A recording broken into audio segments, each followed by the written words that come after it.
Abra a sua Bíblia na carta de Paulo aos Filipenses.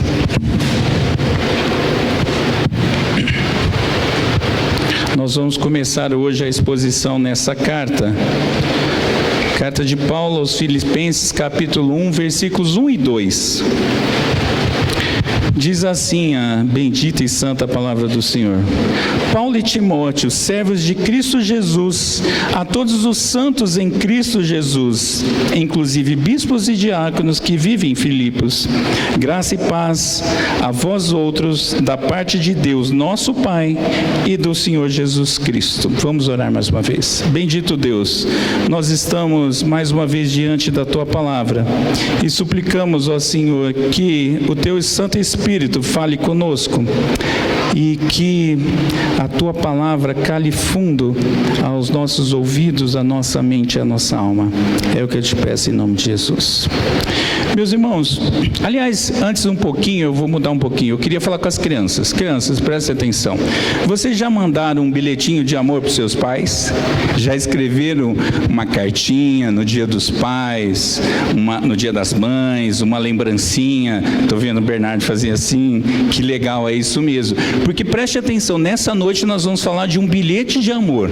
Eu queria que vocês prestassem atenção, porque o apóstolo Paulo, aquele que era servo de Jesus, escreveu um bilhetinho de amor para um povo que ficava numa cidade chamada Filipos. E eles, por isso, a carta é chamada Filipenses. E aí nós vamos entender hoje o comecinho desse bilhete de amor. Então eu queria que vocês prestassem atenção. Mas, meus irmãos, é isso que eu quero que vocês prestem atenção também. Quando nós amamos alguém, nós temos vontade de declarar isso de várias maneiras, não é verdade? Uma delas, da forma antiga, mas que ainda funciona, é mandar um bilhetinho de amor. Antigamente, e agora eu me entrego, havia os famosos papéis de carta. Eles eram folhinhas com várias estampas e até com cheiros adocicados, e as meninas colecionavam isso naquela época. Hoje em dia nós temos e-mail, temos WhatsApp, temos postagens nas redes sociais, mas tudo isso serve para pequenas, curtas mensagens, onde nós declaramos o nosso amor pela outra pessoa, de maneira explícita e breve, porque é um lugar adequado para curtas mensagens, mas sem deixar de falar o que nós sentimos pelo outro e também de dar mais informações para que eles entendam quanto são relevantes e quanto o nosso amor é grande por aquela pessoa. E aí, a carta de Paulo aos Filipenses é considerado por muitos teólogos como um bilhete de amor de Paulo aos irmãos da igreja que ele plantou em Filipos. E nessa noite nós vamos começar justamente a conhecer esse bilhete, entendendo três coisas: o contexto geral, a saudação inicial e a declaração de bênçãos. Então eu peço que você fique atento à palavra de Deus na sua Bíblia. Em primeiro lugar, o contexto geral, antes mesmo do texto dessa carta. A igreja de Filipos foi plantada por Paulo durante a sua segunda viagem missionária, juntamente com Silas, Timóteo e Lucas. E esse contexto você pode entender melhor lendo Atos 16, e eu convido depois você a ler Atos 16. Mas o contexto é aquele em que Paulo, lembra-se disso? É aquele que Paulo e seus amigos estão viajando, mas eles são impedidos pelo Espírito Santo para seguirem para a Ásia, como era o desejo deles, e agora então eles voltam, eles partem rumo à Macedônia, depois de uma visão espetacular, com aquela famosa frase: passa a Macedônia e ajuda-nos. É agora, nesse momento, que eles vão então para Filipos. Filipos era uma colônia romana na Macedônia. Macedônia hoje é mais ou menos, ou Filipos pelo menos, fica ali no no nordeste da Grécia atual. Ela é localizada numa região montanhosa entre a Europa e a Ásia, uma porta entre o Ocidente e o Oriente, por isso uma cidade cosmopolita, com gente de todo canto. Ela era tão relevante para a época, para o Império Romano, que ela era considerada uma Roma em miniatura. Isso trazia muitos privilégios. E nós vemos no capítulo 16 de Atos 3 conversões naquele momento. E com essas pessoas é que Paulo começa a igreja de Filipos. Nós temos ali uma mulher chamada Lídia, uma outra mulher, uma jovem mulher que nós não temos o nome, e um homem que nós também não temos o nome. Mas olha que situação interessante. Lídia, uma mulher asiática, afeita à fé judia, piedosa, empresária muito bem sucedida e que depois se torna hospedeira da igreja de Cristo. Mas também temos uma jovem mulher grega, possuída de espírito adivinhador, ou seja, uma endemoniada, escrava, e que depois é liberta da exploração espiritual e social. Mas nós temos também um homem romano, adorador de César. Por que eu estou dizendo isso? Porque César era o deus estatal, especialmente os militares eram muito firmes nesse processo. Um carrasco, carcereiro, mas que depois passou a cuidar das feridas de Paulo e Silas.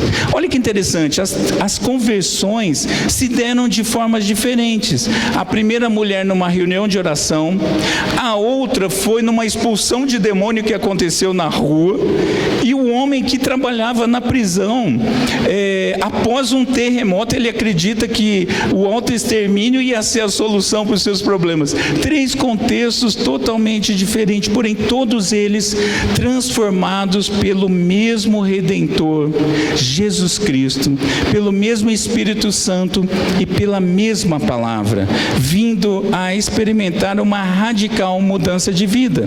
Não só eles, mas há uma referência tanto a Lídia quanto ao romano, que toda a sua casa se converte, toda a sua família.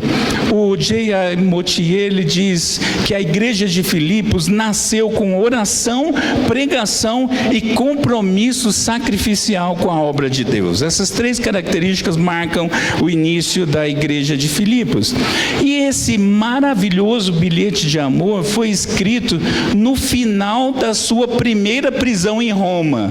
Paulo foi preso pelo menos 2 vezes, e na primeira vez é que Paulo escreve essa carta. Ali, por exemplo, a gente fica sabendo que Paulo e Silas, além de presos, foram açoitados, apanharam pra caramba.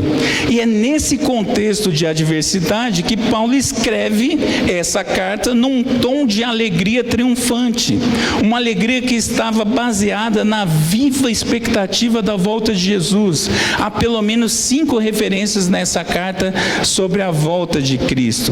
Haroldo Pineux diz que, falando sobre Paulo, ele diz que Cristo era mais que um exemplo para Paulo, era a sua própria vida. E Paulo tinha então muita intimidade e afinidade com essa comunidade de Filipos. É diante desse amor tão grande que Paulo trata de 2 grandes temas.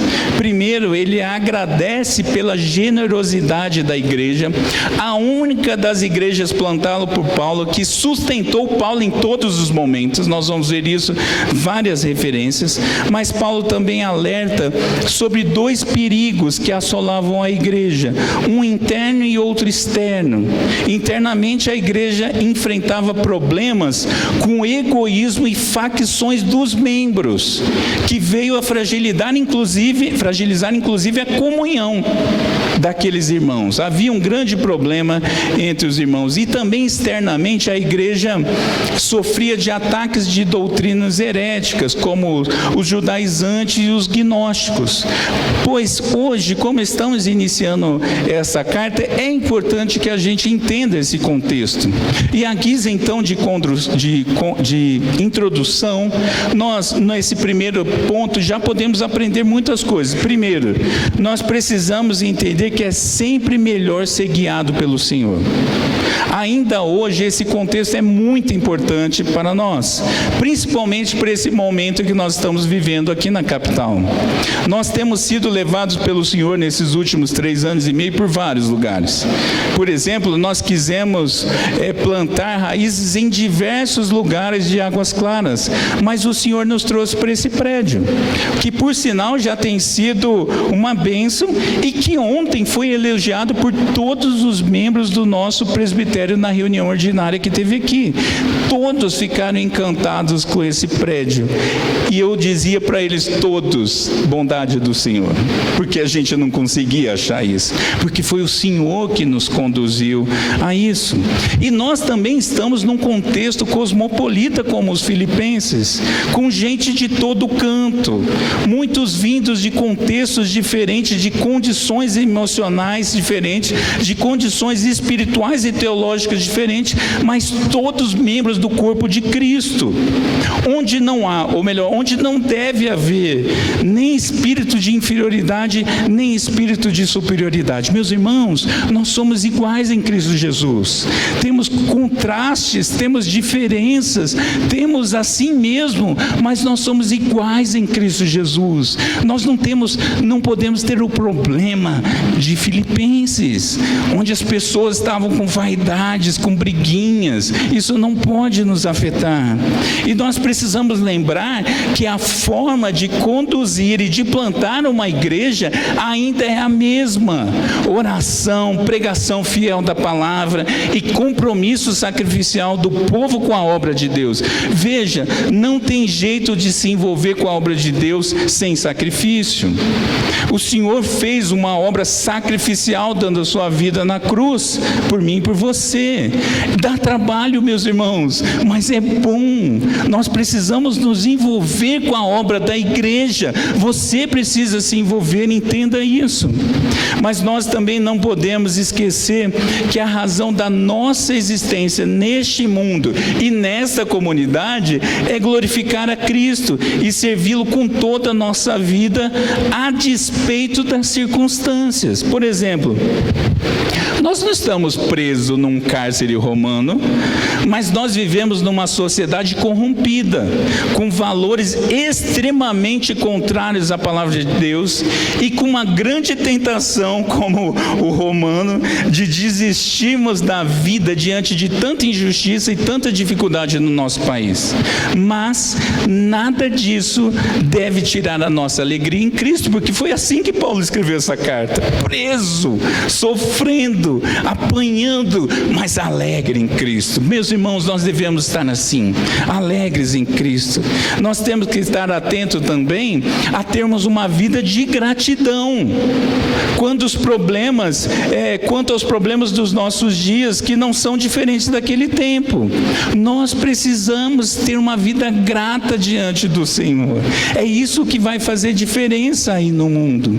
Nós devemos ser gratos pelo que Deus tem feito em nosso meio e não esquecendo de sermos generosos em todos os sentidos, uns com os outros, com a igreja local. Quiçá nós venhamos a ser conhecidos por sermos uma igreja que sustenta a obra do Senhor e sustenta os seus servos com fidelidade e generosidade. Paulo experimentava um sustento incrível. E eu fico vendo como no meio da nossa denominação ainda tem pastores passando dificuldade, porque as igrejas não têm essa percepção do sustento da obra e do sustento dos seus servos. Mas nós também devemos estar atentos aos perigos que sondam a igreja, e nós estamos com esses mesmos perigos nos assediando.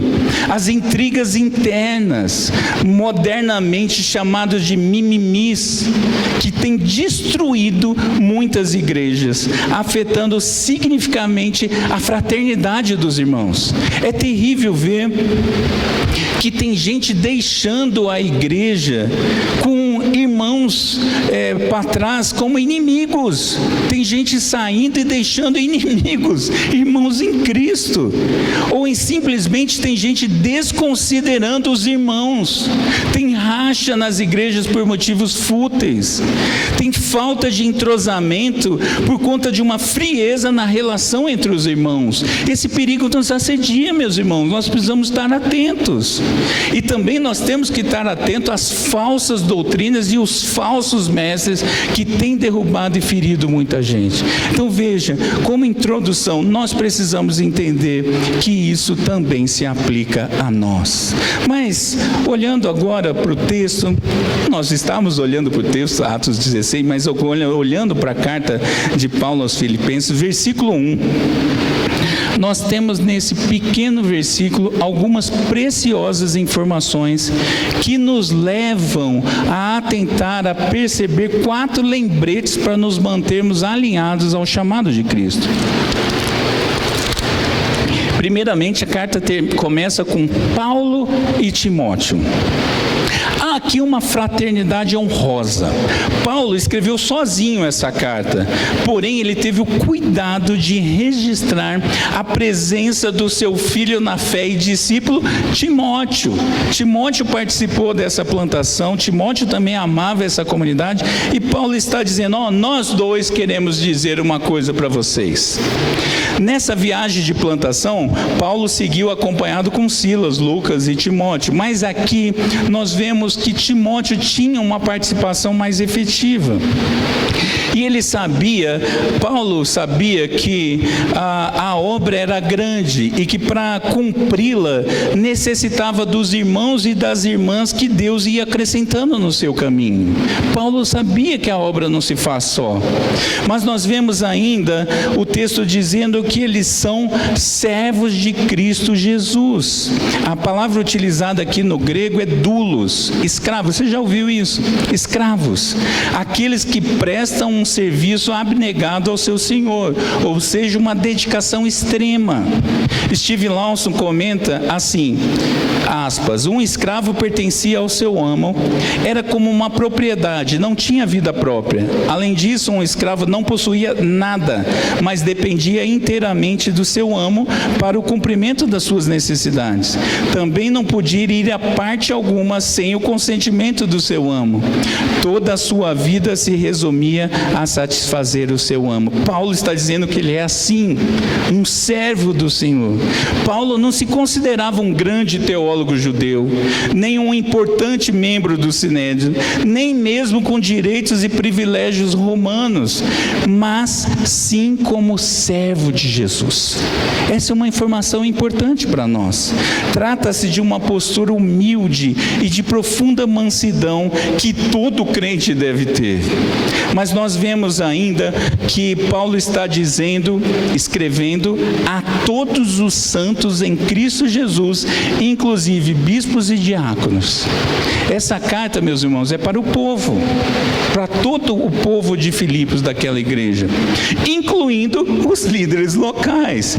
E a gente vai olhar para esses dois aspectos. O texto diz aos santos, no grego hagios, que é um termo que significa separados por Deus pelo sacrifício de Cristo e para Deus, para a glória de Cristo.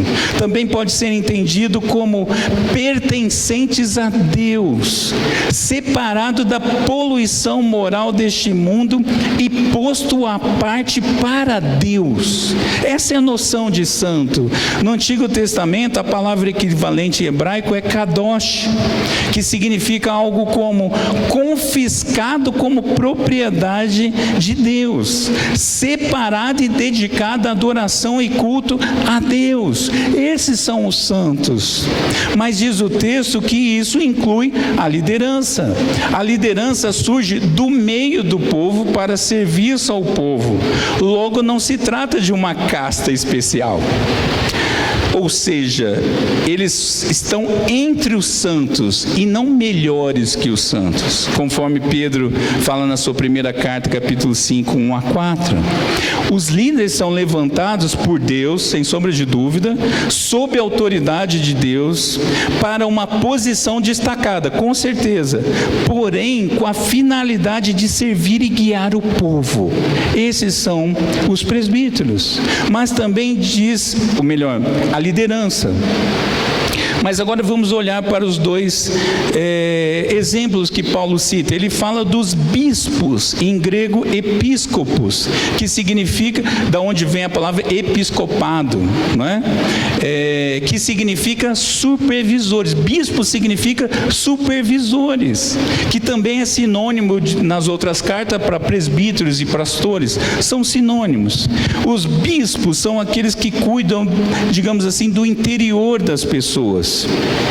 Eles supervisionam, alimentam, protegem a vida espiritual dos crentes. Mas nós temos também os diáconos, que exercem o ministério da caridade. Eles olham para a necessidade exterior das pessoas, especialmente dos necessitados. Então Paulo está dizendo, olha, esses eu também estou escrevendo. E mais para frente Paulo vai tratar desses dois grupos. Mas ainda diz o texto que eles são santos em Cristo e estão em Filipos. O que significa isso? Paulo está mostrando a dupla cidadania de todo cristão, que é tanto celestial quanto terrena. Santos em Cristo, cidadãos dos céus, é uma questão do reino espiritual, uma esfera espiritual. Aqueles que estão com os nomes registrados no livro da vida. Mas Paulo também está dizendo que os santos em Filipos, numa cidade, são cidadãos da terra, um reino terreno, uma esfera geográfica. Os nomes deles estavam registrados no cartório de Filipos. Nós temos essas duas referências sobre a cidadania. Agora, o que esse texto todo, esse único versículo nos ensina? Ou melhor, como podemos aplicá-lo à nossa vida? Veja algumas características. Em primeiro lugar, a fraternidade. Nós devemos nos lembrar que a obra do Senhor não se faz sozinhos. Nós precisamos de ajuda, como diz o presbítero Cláudio, para carregar o piano. O piano pesa e nós não conseguimos fazer sozinho. Nós precisamos uns dos outros. Não tem atividade autônoma na igreja. Não existe espaço para individualidade absoluta. Nós somos servos uns dos outros. Nós necessitamos, por exemplo, meus irmãos, compartilhar as nossas vidas um com os outros, as tristezas, as alegrias. Eu sempre lembro às pessoas que a Bíblia nos proíbe adivinhar. Por isso, nós precisamos abrir a boca, compartilhar as nossas necessidades uns aos outros. A coisa que mais me dói é alguém passando dificuldade, depois ela diz assim, ninguém soube que eu estava com problema. Criatura, você não consegue se você não abrir a boca. Os líderes não são videntes, os irmãos não são videntes. Nós precisamos abrir as nossas bocas e clamar por ajuda uns aos outros. Isso é fraternidade. Nós não podemos esquecer, meus irmãos, ainda, que nós devemos dar a devida honra, como diz Paulo aos Romanos capítulo 13, versículo 7, a quem honra, honra. É claro que nós servimos ao Senhor e o que nós fazemos deve ser para a glória do Senhor, sem sombra de dúvida, mas porém nós não podemos deixar de reconhecer o serviço mútuo. Não podemos. Todos que participam da obra do Senhor têm o seu valor. Não é porque os que estão aqui à frente são melhores, os músicos, eu pregador, um outro pregador, os que estão fazendo a liturgia, nós não somos melhores que ninguém. Vocês que participam da obra do Senhor têm a sua importância na obra do Senhor. Nós precisamos lembrar disso. E mais, nós precisamos lembrar que nós somos escravos de Cristo.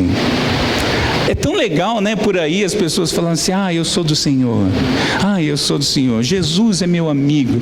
Deixa eu te dizer uma coisa: você é escravo do Senhor, você é completamente pertencente ao Senhor. Veja, você é uma propriedade absoluta de Cristo. Nós fomos comprados por um preço de sangue pago por Cristo na cruz do Calvário.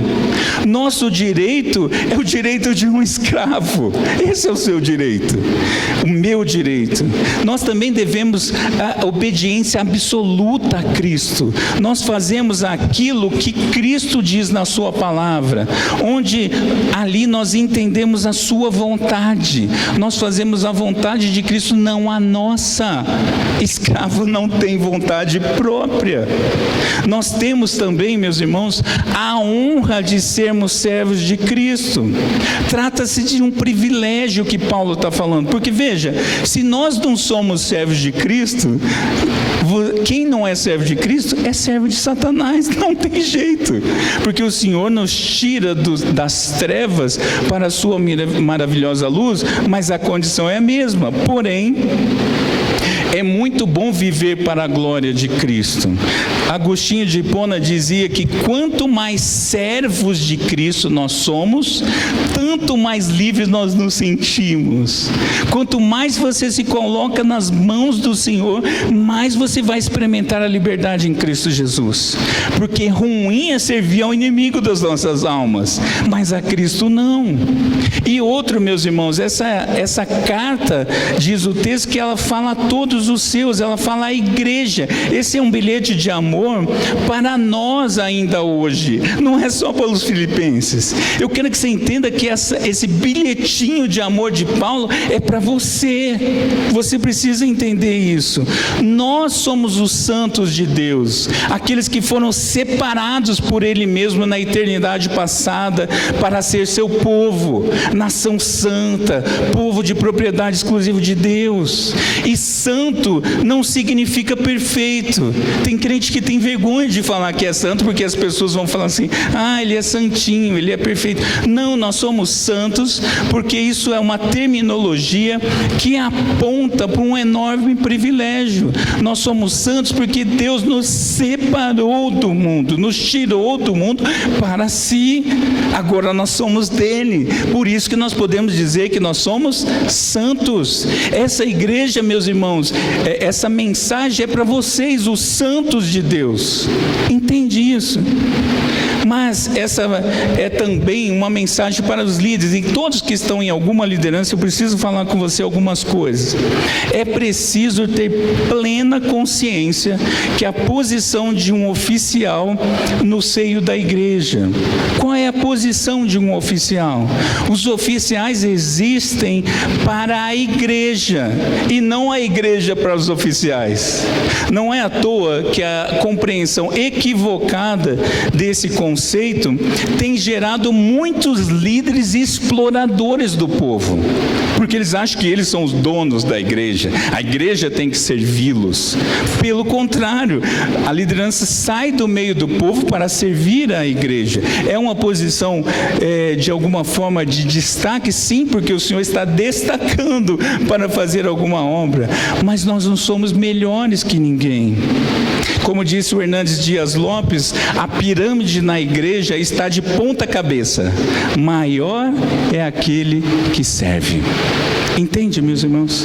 A nossa cidadania é a mesma. Nós somos cidadãos do céu e da terra.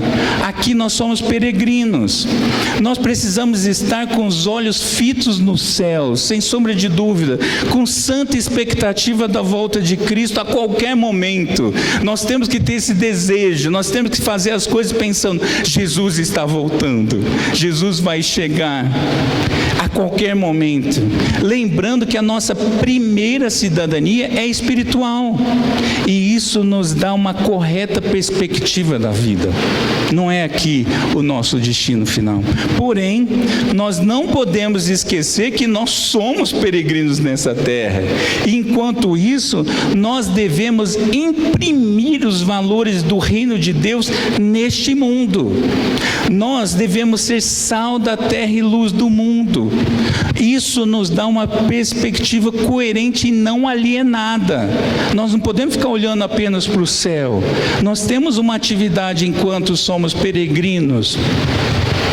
Eu fiquei lembrando quando você vê na estrada, uma estrada onde não tem luz alguma, e você vê um carro lá de longe, uma luzinha vindo, essa luz vai se aproximando, de repente ela se torna um grande clarão, porque ela faz diferença nas trevas. Nós devemos ser esse povo, que por onde passamos iluminamos, salgamos. Essa é a ideia que Paulo está trazendo.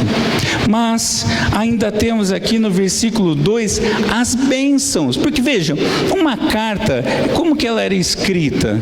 Fulano de tal escreve para Beltrano, ponto. Mas Paulo dá uma introdução mais elaborada nas suas cartas, e Paulo agora fala de bênçãos. Eu quero ver 3 aspectos com vocês. Em primeiro lugar, qual é a natureza dessas bênçãos? Diz o texto, graça e paz. No grego, charis e eirene. A junção dessas duas palavras forma um conceito muito mais amplo. Trata-se da salvação para o homem, de forma integral, corpo e alma.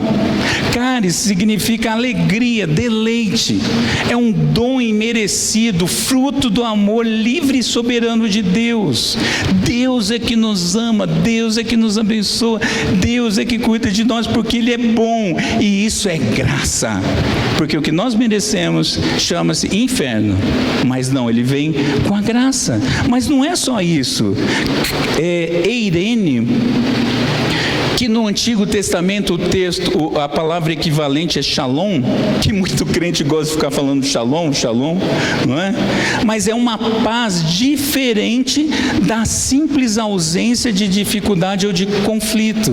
Essa paz não é falta de guerra, não é disso que o texto diz.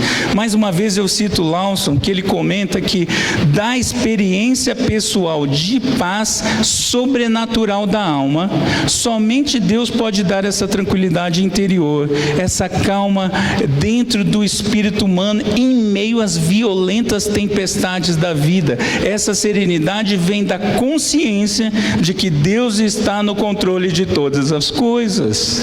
Isso é paz. A paz que excede todo entendimento. É porque nós descansamos na providência de Deus. Nós sabemos que Deus cuida de todas as coisas. Nós sabemos que todas as coisas cooperam para o bem daqueles que amam a Deus. Isso é paz. É ter essa tranquilidade interna. O mundo está desabando e nós estamos felizes com Jesus. Não porque a gente gosta do mundo desabando, mas é porque nada pode nos abalar, porque nada pode nos separar do amor de Deus. Essa é a paz que a Bíblia fala. Um outro comentarista, o Kent, ele diz que a segurança e a tranquilidade íntimas que Deus ministra ao coração dos crentes e os guarda espiritualmente confiantes e contentes no meio da tempestade. Isso é paz. Mas ainda, segundo lugar, qual é a fonte dessas bênçãos? Diz o texto que elas procedem do Pai e do Filho. Portanto, elas procedem do alto, não é deste mundo. As bênçãos não vêm deste mundo, vêm direto do Senhor. Não das coisas do homem, nem das lideranças, nem dos irmãos, muito menos das coisas do mundo, ou das situações, ou dos contextos que nos cercam. Você não adianta, você pode estar numa prisão, porque se você estiver com Cristo, você está experimentando dessas bênçãos, porque elas não vêm disso, elas vêm do Senhor, do Pai e do Filho. elas são celestiais, meus irmãos, e não mundanas. Não é possível ter graça e paz sem conhecer a Deus Pai por meio de Cristo. Percebe como as coisas estão juntas? Você precisa mergulhar no conhecimento da Trindade e assim você experimentará mais dessa graça e do conhecimento, porque é uma bênção para a sua vida. E qual é o alvo dessas bênçãos? A vós outros, como diz o texto. Todos aqueles da igreja, todos os crentes, todos os que creem em Cristo como seu Senhor e Salvador. Trata-se então, meus irmãos, do povo de Deus, dos eleitos, dos que foram chamados para fazer parte da família de Deus pela adoção em Jesus. Esses recebem a graça e a paz do nosso Senhor. Você é um desses. Você é alvo dessa graça e dessa paz. E entendemos então esse terceiro aspecto, meus irmãos, observando que graça e paz não se trata de uma mera saudação pessoal ou de uma saudação litúrgica, porque tem muita gente que acha que o pastor ou quem vem à frente no púlpito, quando cumprimenta a igreja com graça e paz, na verdade ele poderia substituir por boa noite, igreja. Não é isso. É a bênção de Deus que está sendo clamada e derramada sobre o povo de Deus. Ser alvo da graça e da paz é um privilégio. É um estado da alma que não tem relação com as circunstâncias externas ou com a condição humana, mas com a santa e bendita providência de Deus. Como você chegou aqui hoje? Como está o contexto da sua vida? Está um caos? Ok, no meio do caos o Senhor te derrama graça e paz. Você está com algum problema de saúde? Você está desempregado? Isso é bênção de Deus. As pessoas falam assim, essas igrejas mais frias, né? Essas igrejas conservadoras, os sorveterianos, eles não falam de bênção. Deixa eu te dizer uma coisa, a gente fala de bênção.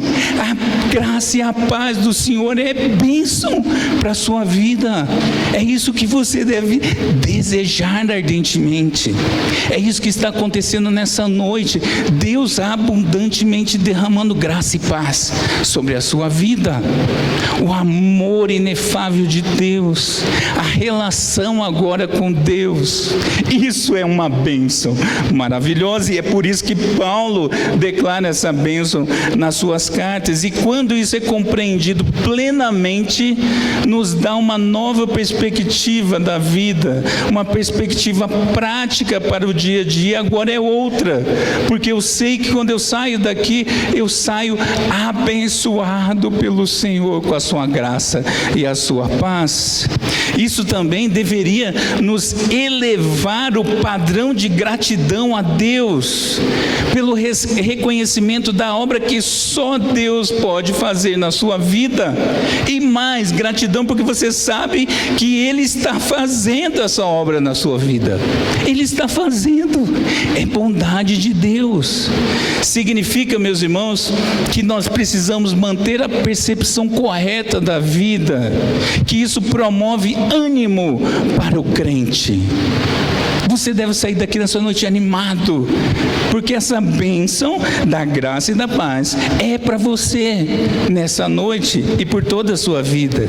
Significa realmente que são bênçãos dadas abundantemente por Deus para o seu povo. Ou seja, nas maiores dificuldades, pensa numa dificuldade grande, pensa numa situação difícil, nem as maiores dificuldades podem esgotar os ilimitados recursos de Deus. Não podem. Os seus problemas não são nada para Deus, porque a graça e a paz de Deus é abundante sobre a sua vida. Ela aponta, meus irmãos, diretamente para a obra de Jesus, seu nascimento, sua crucificação, sua morte, sua ressurreição e a parousia, ou seja, a segunda vinda de Cristo. Nós podemos descansar porque Jesus vai voltar. Ele vai voltar. Enquanto isso, nós desfrutamos da graça e da paz que vem do nosso Deus Pai por meio do nosso Senhor Jesus Cristo. E nós concluímos então, meus irmãos, esses 2 curtos versículos. Hoje nós começamos a conhecer esse lindo bilhete de amor de Paulo aos Filipenses. Porém, você precisa entender que esse bilhete de amor de Deus para conosco hoje. Isso não é apenas histórico, isso é real para você hoje. A beleza da ação de Cristo pelo chamado do seu povo, redimindo o seu povo para a glória eterna, com os propósitos deixados por Deus e as bênçãos derramadas por Deus. Essa cartinha de amor é para você. E o meu sincero desejo, meus irmãos, é que pela ação do Espírito Santo na sua vida, nesta comunidade, haja conhecimento verdadeiro e profundo de Cristo. Meu desejo é que a gente tenha uma fraternidade sincera e crescente. Quem já comeu em casa sabe que a gente ora por isso. A gente ora para que os nossos laços de fraternidade sejam estreitados cada dia mais. Nós precisamos da fraternidade sincera no nosso meio, bem como também um despertar para a palavra de Deus em sua totalidade e em a sua profundidade. Meu desejo é que essa igreja seja conhecedora da palavra de Deus, apesar de mim mesmo, porque eu olho e falo: Senhor, tem misericórdia desse povo. Mas nos instrua, porque nós precisamos do Senhor. E o nosso Senhor Jesus é aquele servo sofredor que deu a sua vida em favor dos seus, tornando os seus irmãos numa fraternidade santa, que nos envia para o mundo como mensageiros e testemunhas, e nos instrui na sua palavra e nos forja a sua imagem. É isso que está acontecendo na nossa vida. E essa é apenas a introdução dessa carta. Muito nós vamos entender com essa carta maravilhosa para as nossas vidas. Vamos orar. Querido Deus, obrigado pelo teu amor indizível, inalcançável pelo pensamento. Nós te agradecemos, ó Pai, porque o Senhor nos ama de forma graciosa. Te agradecemos, ó Deus, pela graça que vem do Senhor e pela paz conquistada pelo Senhor. E te pedimos, ó Pai, que isso se transforme em prática nas nossas vidas e em nosso meio. Dá que possamos entender, Senhor, essa mensagem e que ela se transforme em realidade. É a súplica que te pedimos, em o nome de Jesus. Amém. Vamos